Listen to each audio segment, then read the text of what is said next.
இப்போ குழந்தை இல்லாத பல்வேறு தம்பதிகள் பிறருடைய குழந்தைகளை எடுத்து வளர்க்குறாங்க, சொந்தக்கார குழந்தைகளையும் எடுத்து வளர்க்குறாங்க.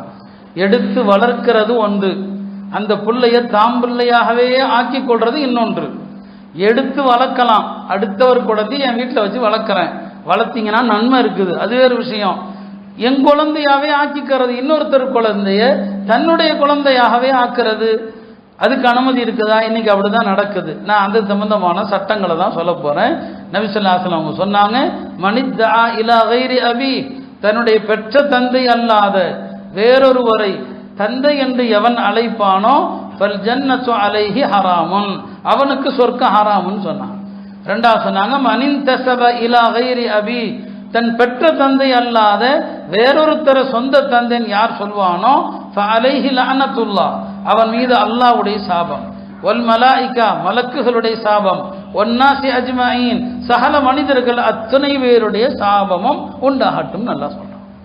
நபிஸல்லாஹு சொல்றான். அருமையானவர்களே, அப்படியானால் இப்போ குழந்தை இல்லாத தம்பதிகள் இருந்தா ஒரு ஆசைக்கு வீட்டில் ஒரு குழந்தை வளரட்டுமே நினைச்சா அவங்களுடைய அந்த ஆணுடைய அண்ணன் தம்பி அக்கா தங்கச்சி குழந்தைகளையோ அந்த பெண்ணுடைய உறவினர்கள் ஒரு குழந்தையை எடுத்து வளர்க்கலாமா? வளர்க்கலாம்.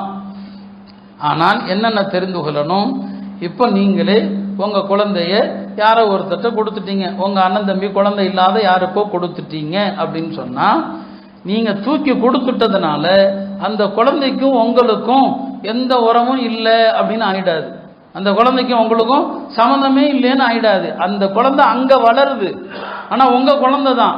நீங்கள் உங்களுடைய மற்ற குழந்தைகளுக்கு ஏதாவது அன்பளிப்பு கொடுத்தால் அந்த வீட்டில் வளருது பாருங்க, அதுக்கும் நீங்கள் கொடுக்கணும். இல்லை அதான் நான் கொடுத்துட்டேனே, தூக்கி அவர்கிட்ட நான் வளர்க்க கொடுத்துட்டேனே, இல்லை உங்கள் வீட்டில் உங்களோடு இருக்கிற நீங்கள் பெற்ற மற்ற குழந்தைகளுக்கு அன்பளிப்பு கொடுக்கும் போது அந்த குழந்தைக்கும் நீங்கள் கொடுக்கணும்.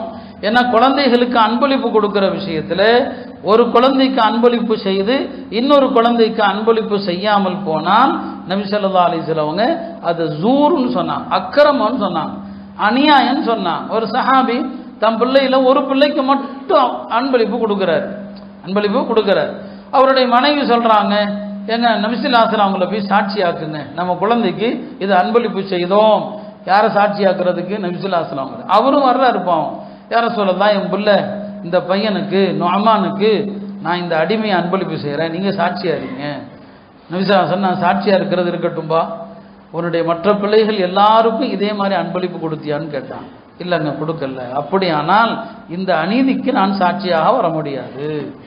அப்போது நீங்கள் ஒரு குழந்தைய தூக்கி கொடுத்துறீங்க, இன்னொரு வீட்டில் வளருதுன்னு சொன்னாலும் உங்கள் குழந்தை தான். உங்கள் மற்ற குழந்தைகளுக்கு அன்பளிப்பு கொடுக்கும்போது அந்த குழந்தைக்கும் நீங்கள் கொடுக்கணும். இது முதலாவது சட்டம்.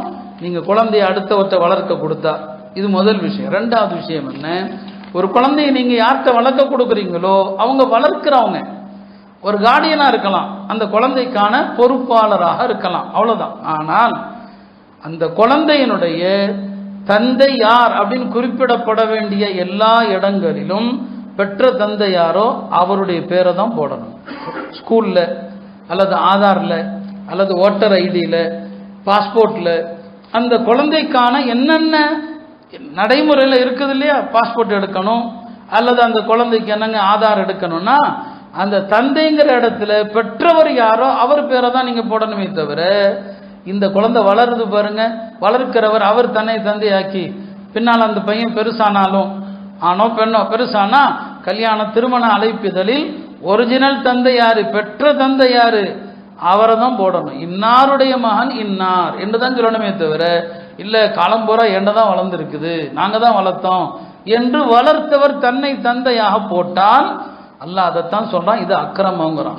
உதுஊஹும் லிஆபாஇஹிம், யார் வளர்த்து பெத்தது யாரு, அவர் தானே தவிர நீ 30 வருஷம் வளர்த்திருக்கலாம், 40 வருஷம் வளர்த்திருக்கலாம், பெத்தவர் யாரோ அவரின் பக்கம்தான் அந்த குழந்தையை சேர்க்கணும். அங்கதான் நபி ஸல்லல்லாஹு அலைஹி வஸல்லம் சொன்னாங்க, தந்தை அல்லாத வேறொருவரை தந்தை என்றால் அவனுக்கு சொர்க்கம் ஹராம், அவனுக்கு சாபம்னு சொன்னாங்க. அப்போ எடுத்து வளர்க்கிறவங்க இதை என்னங்க கவனத்தில் கண்டிப்பாக எடுத்துக்கொள்ளணும். மூணாவது விஷயம் என்ன, குழந்தைய ஒரு வீட்டில் கொடுத்துட்டீங்க, உங்கள் குழந்தைய இன்னொரு வீட்டில் கொடுத்து வளர்க்குறீங்க, பர்தாவுடைய பிரச்சனைகள் வரும். அந்த வளர்க்கப்படுகிற குழந்தை தத்து குழந்தைன்னு வச்சுக்கோம், அந்த குழந்தை பெண் குழந்தையாக இருந்துச்சுன்னு சொன்னால் அப்போ அந்த வீட்டில் யார் எடுத்து வளர்க்குறாரு இல்லையா, நடைமுறையில் வளர்ப்பு தந்தை இஸ்லாத்தில் இல்லை, நீங்கள் விளங்குறதுக்காண்டி சொல்கிறேன். அந்த வளர்ப்பு தந்தைக்கு இந்த குழந்தை மஹரமா இருந்துட்டா பிரச்சனை இல்லை, பாலிக் ஆகும்போது பிரச்சனை இல்லை. அது எப்போ வரும்? மஹரம்னா அவர் தன்னுடைய அண்ணன் தம்பி பிள்ளைங்களையோ சகோதரிகள் பிள்ளைகளையோ எடுத்து வளர்த்தா அந்த குழந்தை மஹரமா வரும். அப்போ பாலிகான பிறகு பர்தாவுடைய பிரச்சனை வராது. எடுத்து வளர்க்கப்படுகிற குழந்தை ஆண் குழந்தையா இருந்துச்சுன்னு சொன்னா அப்ப அந்த அம்மாவுக்கு அதே பிரச்சனை வரும்.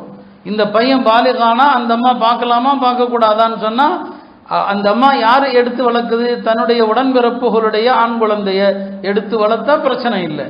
அப்ப மஹரமான குழந்தை எடுத்து வளர்த்தா பாலிகான பிறகு சிக்கல் வராது. மஹரம் அல்லாத குழந்தை எடுத்து வளர்த்தா நீங்க வேணா எம்புலன்னு சொல்லிக்கலாம், எங்க குழந்தைன்னு சொல்லிக்கலாம். அதனால எத்தனை வருஷம் வளர்த்தாலும் உங்க குழந்தை இல்லை. பாலிகான பிறகு அது பெண் குழந்தையா இருந்தா அந்த தந்தைன்னு யாரை சொல்றோமோ வளர்ப்பு தந்தை அவர் பர்தால தான் இருக்கணும், அந்த குழந்தைய பார்க்க கூடாது. ஆண் குழந்தையா இருந்தா அந்த அம்மா அந்த பையனுக்கு முன்னால பர்தால தான் இருக்கணும். ஆக இதெல்லாம் வளர்ப்பு குழந்தையினுடைய சட்டங்கள். ஏன்னா இதுல நிறைய நம்ம அல்லாவுடைய சட்டத்தை மதிக்காம குழந்தைய அவங்கள்ட்ட கொடுத்துட்டோம், இனி நம்ம பிள்ளைன்னு சொன்னா அவங்க உள்ள வருத்தப்படும், நம்ம குழந்தைன்னு சொன்னா அவங்க உள்ள வருத்தப்படும், அப்படிலாம் இருக்கிறாங்க. கல்யாண பத்திரிகையில கூட நம்ம பேரை போட்டா அவங்க வருத்தப்படுவாங்க, நம்ம தான் அவங்களுக்கு கொடுத்துட்டோமே. இது உறவு முறையை மாற்றவே முடியாதுங்க. மற்ற பொருளை தூக்கி கொடுக்குற மாதிரி இல்லை குழந்தைய தூக்கி கொடுக்கறது, மற்ற பொருள் மாதிரி கிடையாது. அப்ப இவங்க விளங்கிறாங்க அப்படி இல்லை, அவர் மனசு வருத்தப்படும், அல்லாவுடைய சட்டம் தூக்கி எறியப்படுதே, நீங்க அதைத்தான் பார்க்கணுமே தவிர அவங்க மனசு வருத்தப்படும் அப்படின்னு நீங்க பார்க்க முடியாது. இது பர்தாவுடைய சட்டம். இது நாலாவது, அந்த குழந்தை யாருடைய சொத்துக்கு வாரிசாகும்? வளர்ற வீட்டில் இல்லை அந்த வளர்ப்பு தாய் தந்தைக்கு வாரிசாகுமா பெத்தவங்களுக்கான்னு சொன்னா பெத்தவங்களுக்கு தான் வாரிசாகும். வளர்ற வீடு அந்த வீட்டில் வளர்ந்துருக்குது, அதுக்குரிய நன்மையை எல்லாம் கொடுப்பான். ஆனால் அந்த குழந்தை உண்மையா யார் பெத்தாங்க? சில நேரங்களில் என்ன ஆகும்னா ஒரு தம்பதியர் ஒரு குழந்தை யாருக்காவது தத்து கொடுத்துருவாங்க, இவங்களுக்கு வேற குழந்தைகள்லாம் இருக்கும்.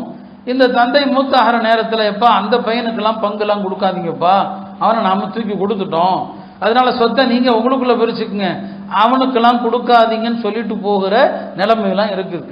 அப்ப இது நீங்க நான் ஏற்கனவே சொன்னா இல்ல, வாரிசுரிமை அப்படிங்கிறத ஒரு தகப்பா நினைச்சாலும் அதை தள்ளுபடிலாம் செய்ய முடியாது. நான் சொன்னேன் வாரிசு ஆகிறவன் அவனே நினைச்சா கூட எனக்கு வேண்டான்னு சொல்ல முடியாது. அப்ப இதுல என்ன பண்றது? அந்த பையனை தான் அங்க தூக்கி கொடுத்துட்டோமே, அவனுக்கு சொத்துல பங்குலாம் இல்லாம அந்த வீட்டுக்குள்ள இந்த உறவு முறையை நீங்க மாற்றவே முடியாது. இது அல்லாஹுடைய தீன்ல விளையாடுறது. இந்த சூறா முழுக்கவே இதைத்தான் அல்லாஹ் பேசுறான். இந்த வளர்ப்பு குழந்தை சொந்த குழந்தை கிடையாது, எடுத்து வளர்த்துக்கலாம், அவ்வளவுதான். ஆசைக்கு வளர்த்து கொள்ளலாமே தவிர வேற எந்த சட்டமும் அந்த குழந்தைக்கு சொந்த பிள்ளைகளுக்கான சட்டம் பொருந்தாது என்று அல்லாஹ் திருமறையில சொல்றான். எனவே அருமையானவர்களே, இது மாதிரியாக குழந்தை இல்லாதவர்கள் வளர்க்கணும்னா அல்லாஹ்வுடைய மார்க்கத்தை தெரிஞ்சுக்குங்க, அல்லாஹ்வுடைய சட்டத்தை தெரிஞ்சுக்குங்க. இந்திய சட்டம் ஒன்று இருக்குது, தத்தெடுப்பு சட்டம்னு அவன் ஏகப்பட்ட சட்டம் வச்சிருக்கிறான். அது நமக்கானது இல்லை. நமக்கு குர்ஆனுடைய சட்டம், ஹதீஸுடைய சட்டம் என்ன, அந்த சட்டப்படி தான் ஒரு குழந்தையை வளர்க்கும் போது இந்த சட்டங்களை நீங்க பேணணும். இதுல நான் ஒரு நன்மை என்ற அடிப்படையில் உங்களுக்கு சொல்றேன்.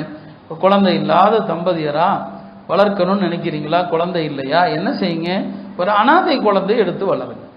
தாய் தந்தை 2 பேருமே இல்லைங்க, எத்தனை அனாதை குழந்தைகள் இருக்கிறாங்க, அவங்கள எடுத்து வளருங்க. அப்போ உங்களுக்கு நன்மையும் கிடைக்கும். அப்பையும் நீங்க பெற்ற தாய் தந்தையர் அல்ல, அல்லாஹ் அதையும் சொல்லிடுறான். ஒரு அனாதையினுடைய தாய் தந்தை யாருன்னே தெரியல, ஃபைல்லம் தாலமோ ஆபா அஹம், எதையும் அல்லாஹ் விடல, யார் தாய் தந்தையர்னு தெரியல அப்படிங்கிறதுக்காண்டி நம்மள அத்தா அம்மான்னு போட்டுக்கலாமா? இல்லை. அப்ப உங்களுக்கு அவர்கள் சகோதரர்கள் மார்க்கத்தில் அப்படிங்கிறான். இஹ்வானுக்கும் மவாலிக்கும் ஃபித்தீன் என்று சொல்றான். சரி, அப்படி அனாதை குழந்தைகளை எடுத்து என்ன செய்யுங்க, வளருங்க. நிறைய நன்மை இருக்குது. ஏன்னா முஸ்லிம்களுடைய வீடுகளில் சிறந்த வீடு அனாதை வளர்க்கப்படுகிற வீடு. முஸ்லிம்கள்ல சிறந்தவர் ஒரு அனாதையினுடைய தலையை அன்போடு வருடி கொடுப்பவர். ஒரு அனாதையினுடைய தலையை வருடி கொடுத்தா உங்களுடைய விரல்கள் எத்தனை முடிகளில் படுகிறதோ அவ்வளவு பாவங்கள் மன்னிக்கப்படுதுன்னு சொன்னாங்க. அதனால தம்பதி என்னங்க, குழந்தை இல்லாதவங்க உண்மையா அப்படி ஒரு சூழ்நிலை இருந்தா அனாதைகளை எடுத்து நீங்க வளர்க்கலாம். சரி, ஒருத்தர் அவருடைய மனைவி இறந்துட்டாங்க, மறுமணம் செய்யலான்னு நினைக்கிறார். மறுமணம் செய்யும் போது பல பேர் சுயநலமாகத்தான் யோசிக்கிறாங்க. என்ன சுயநலம்? ஒரு குழந்தையே இல்லாத ஒரு பெண்ணை பார்க்கறது, விதவை பெண்ணை தேடுறது. என் குழந்தையுள்ள பெண்ணை தேடுங்க, அந்த குழந்தைக்கும் சேர்த்து நீங்கள் பொறுப்பு கொடுங்க. நபி ஸல்லல்லாஹு அலைஹி வஸல்லம் அவங்க உம்மு சலமா அவங்களுடைய கணவர் இறந்துடுறாங்க. உம்மு சலமாவுடைய கணவர் யாரு? அபூ சலமா. ஏறத்தாழ ஒரு 5 குழந்தைங்க, அவங்களுக்கு 5 குழந்தைங்க. அபூ சலமா மூத்தாயிட்டாங்க, இதெல்லாம் முடிந்து விட்டது. நபி ஸல்லல்லாஹு அலைஹி வஸல்லம் அவங்க உம்மு சலமாவிடத்தில் உங்களை மனம் முடிக்க விரும்புகிறேன் என்று சொல்லி அனுப்புகிறாங்க. உம்மு சலமா சொன்னாங்க, யா ரசூலல்லாஹ், என் குழந்தைங்கள்லாம் இவ்வளவு குழந்தைங்க இருக்கிறாங்களே, 2 காரணம் சொல்லி தவிர்க்க பார்ப்பாங்க. ஒன்று, எனக்கு ரொம்ப கோபம் அதிகம், 2வது இவ்வளவு குழந்தைகள் இருக்கிறாங்களேன்னு சொல்லி. நபி ஸல்லல்லாஹு அலைஹி வஸல்லம் சொல்லுவாங்க, இனிமேல் உங்களுக்கு கோபம் வராது, நான் அல்லாஹ்ட்ட துவா செஞ்சிடறேன், இனிமேல் உங்களுக்கு கோபம் வராது, நான் துவா செஞ்சிடறேங்கிறாங்க. 2வது, இந்த குழந்தைகள் என் குழந்தைகள், இந்த குழந்தைகள்லாம் இனிமேல் என்னுடைய குழந்தைங்க, நான் பாருங்க என்னுடைய பொறுப்பில் வளர்க்கிறேன். குர்ஆன் அதையும் சொல்லும். மனைவியினுடைய அந்த குழந்தைகளை அந்த 2வது கணவன் பொறுப்பில் எடுப்பது. அது முதல் பார்த்தீங்கன்னா நபி ஸல்லல்லாஹு அலைஹி வஸல்லம் அந்த பிள்ளைங்களை பூரா தம் பொறுப்பில் வளர்த்தான். இது உயர்ந்த நிலைங்க. குடும்பம் எத்தனையோ இருக்கிறாங்களா இல்லையா, விதவை பெண்கள் இருக்கிறாங்க. குழந்தைகள் உள்ள பெண்ணை நிக்கா செஞ்சு அந்த குழந்தைகளை நான் வளர்த்து ஆளாக்குறேன், அது எவ்வளோ நன்மை இருக்குது தெரியுங்களா? அது அப்போ ஒரு சுயநலத்தோடு யோசிக்கிறது அது ரொம்ப தப்பு. தன்னுடைய அந்த நன்மையை மட்டும் பார்த்து குழந்தை இல்லாத ஒரு பெண்ணா பார்த்து கல்யாணம் பண்றது அப்படிங்கிறது எந்த வகையில் சரி? அது